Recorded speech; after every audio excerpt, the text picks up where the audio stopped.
Krusha and welcome in my channel Learn Biology with Krusha. If you like my videos, please like, share and subscribe my videos and do not forget to press the bell icon. And in the video we will discuss about cell. What is meant by cell? Cell is the structural and functional unit of the life. Cell लाईफचं एक structural आणि functional unit आहे. ठीक आहे.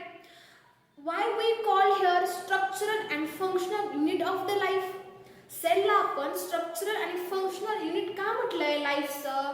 Because structural we call here structural because it forms structures of all living organisms. कारण की cell कोणत्याही living ऑर्गॅनिझमचं स्ट्रक्चर फॉर्म करतो. It may be animals, it may be plants or it may be human beings. Every living organism which is made up of cell. We know that every living organism which is made up of cell. प्रत्येक living organism जो प्रत्येक सजीव आहे तो कशाने बनलेला आहे? सेलनी बनलेला आहे, पेशींनी बनलेला आहे. And here we call the cell is the structural and functional unit of the life. Why we call here functions? Functional का म्हटलं आपण इथं? बिकॉज कारण की आपल्या बॉडीमध्ये in the body various types of biochemical reactions are proceed. आपल्या बॉडीमध्ये व्हॅरियस टाइप्स ऑफ ज्या बायोकेमिकल रिॲक्शन्स असतील त्या रिॲक्शन्स आपल्या बॉडीमध्ये होत असतात आणि ते करण्यासाठी सेल हेल्प करत असतो. And that's why we call here cell is the structural and functional unit of the life. Okay? आणि त्यामुळे सेल आपल्या लाईफचं स्ट्रक्चरल आणि फंक्शनल युनिट आहे. ठीक आहे. बघा, ज्याप्रमाणे एक पूर्ण जी बिल्डिंग असते ती बिल्डिंग एका विटेने बनलेली असते, त्याचप्रमाणे आपली जी बॉडी आहे, ह्युमन बीइंगची जी बॉडी आहे, ती ह्युमन बीइंगची body all living organism which is made up of cell, एका सेलने ती आपली ह्युमन बॉडी बनलेली असते. ठीक आहे. लाईक बघा, एक सेल मिळून काय बनतो? एक टिश्यू बनतो. एक सेल मिळून काय बनणार आहे? टिश्यू. टिश्यू मिळून काय बनणार आहे? ऑर्गन बनणार आहे.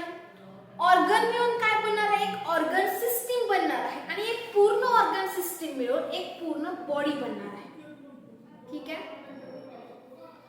नेक्स्ट, मग सेल हू डिस्क्राइब? सेल कोण डिस्क्राइब केलेला आहे? Cell was discovered by Robert Hooke. Cell was discovered by Robert Hooke. Cell Robert Hooke या सायंटिस्टनी डिस्कवर केलेला आहे. फर्स्टली रॉबर्ट हुक यांनी काय केलेलं आहे? कॉर्क सेल, जी कॉर्क सेल असते. What is mean by cork cell? Cork cell it means dead cell of plant. प्लांटचा जो वरचा लेअर असतो की नाही, तो वरचा लेअर, डेड लेअर म्हणजे cork cell. It means cork cell. Robert Hooke यांनी ती कॉर्क सेल घेऊन अंडर द मायक्रोस्कोप त्या कॉर्क सेलचं काय केलेलं आहे? ऑब्झर्वेशन केलंय. आणि त्या ऑब्झर्वेशन मध्ये त्यांना कसं स्ट्रक्चर दिसलं? They observed hexagonal structure. Robert Hooke observed hexagonal structure. Hexagonal structure it means like honeycomb. ते जे स्ट्रक्चर होतं ते स्ट्रक्चर हनीकोम सारखं दिसत होतं. हेक्झॅगोनल स्ट्रक्चर होतं. And Robert Hooke said every living organism made up of honeycomb-like structure. And Robert Hooke said every living organism which is made up of honeycomb-like structure. आणि त्यांनी त्या honeycomb-like structureला cell असं नाव दिलं. Cell it is a Latin word. Cella. Cell it comes from Latin word that is cella.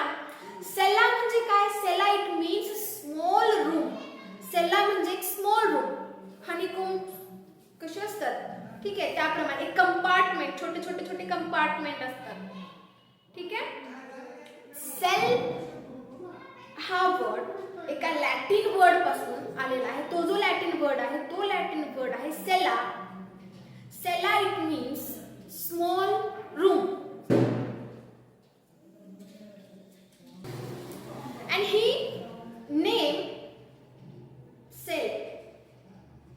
Okay, इथपर्यंत तुम्हाला सगळ्यांना समजलंय? ठीक आहे. We will repeat again. Cell is the structural and functional unit of life. Okay. Cell was discovered by Robert Hooke. Robert Hooke यांनी first dead cell वर experiment केलाय, cork cell. Cork cell microscope under पाहिलं, त्यांनी observe केलं. Observe केल्यानंतर तो जो cork sale आहे तो कॉर्क सेल त्यांना कसा आढळला, एक कंपार्टमेंट सारखा हनीकोम like structure. Okay, hexagonal structure त्यांना तिथे दिसून आले आणि त्यांनी त्या हेक्सागोनल स्ट्रक्चरला सेल असं नाव दिलं.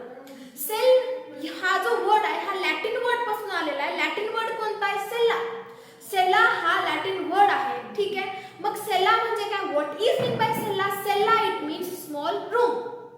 आणि त्यांनी त्या हेक्सागोनल स्ट्रक्चरला, त्या हनीकोम लाईक स्ट्रक्चरला सेल असं नाव दिलं. आणि याच्यावर त्यांनी असं सांगितलंय की Robert Hooke said every living organism which is made up of cell. आणि every living organism which is made up of cell, that is hexagonal like structures, honeycomb like structures, like compartment. Next point we will discuss. The point is cell shapes. Cellचे shapes, cellचा आकार कसा असतो? There are various types of cell shape. Okay, according to their functions. सेलचे वेगवेगळे प्रकार आहेत त्यांच्या function वरून.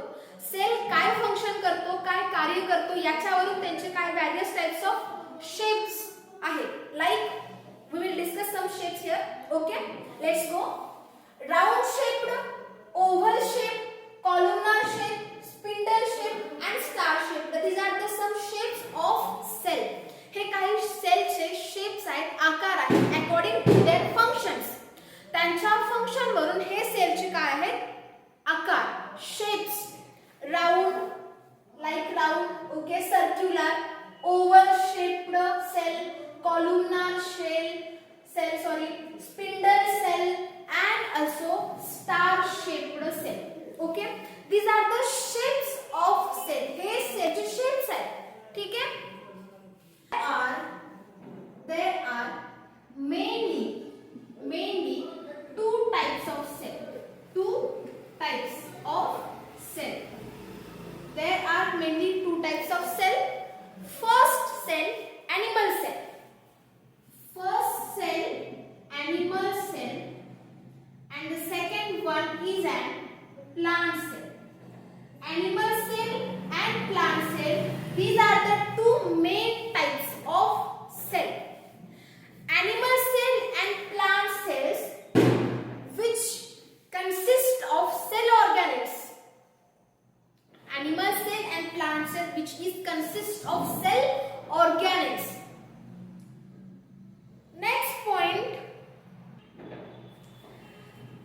Next point, the cell has four main parts. The cell has four main parts. These are cell wall, cell membrane, cytoplasm and cell organelles. These are the four main parts of the cell.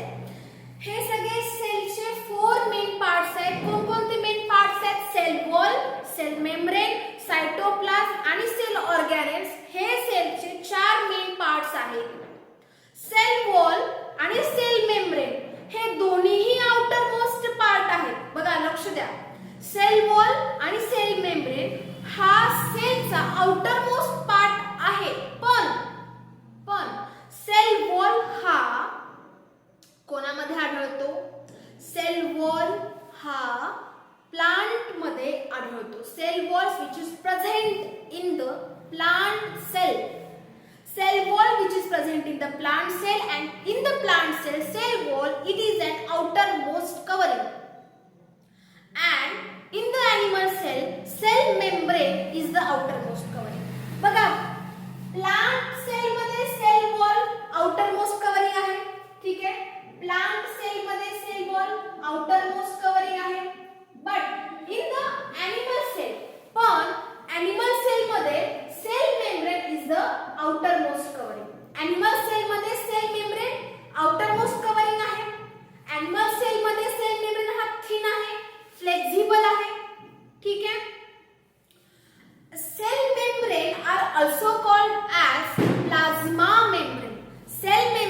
यालाच आपण plasma membrane असंही म्हणतो. Cell membrane are also called as a plasma membrane. ठीक आहे, इथपर्यंत सगळ्यांना समजलं. Next point आहे cytoplasm. Cytoplasm it is a liquid part. Cytoplasm हा लिक्विड असतो आणि तो सेल मेम्ब्रेन आणि न्यूक्लियसच्या बाजूनी असतो.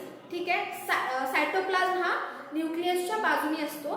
सेल मेम्ब्रेन आणि न्यूक्लियस या दोघांमध्ये जो स्पेस आहे तो स्पेस ऑक्युपाय करतो. कोण? सायटोप्लाझम. ठीक आहे, cytoplasm which occupy the space between nucleus and cell membrane. Cytoplasm which occupy the space between nucleus, हा कोण आहे? न्यूक्लियस आहे समजा, आणि हा सेल मेम्ब्रेन. ठीक आहे, हा सेल मेम्ब्रेन. मग हा जो काही सायटोप्लाझम आहे, हा सायटोप्लाझम हा सेल मेम्ब्रेन आणि हा न्यूक्लियस या दोघांमधला स्पेस ऑक्युपाय करण्याचं काम कोण करतं? सायटोप्लाझम करतं. Cytoplasm which occupy the space between nucleus and cell membrane. Okay, and next last point it is at cell membrane. Last point, sorry, cell organelles. Last point आहे आपला cell organelles. Cell organelles मध्ये nucleus include आहे, mitochondria include आहे, Golgi body include आहे. ठीक आहे, त्यानंतर mitochondria, nucleus, Golgi body, these are the include in cell ऑर्गॅनेल्स.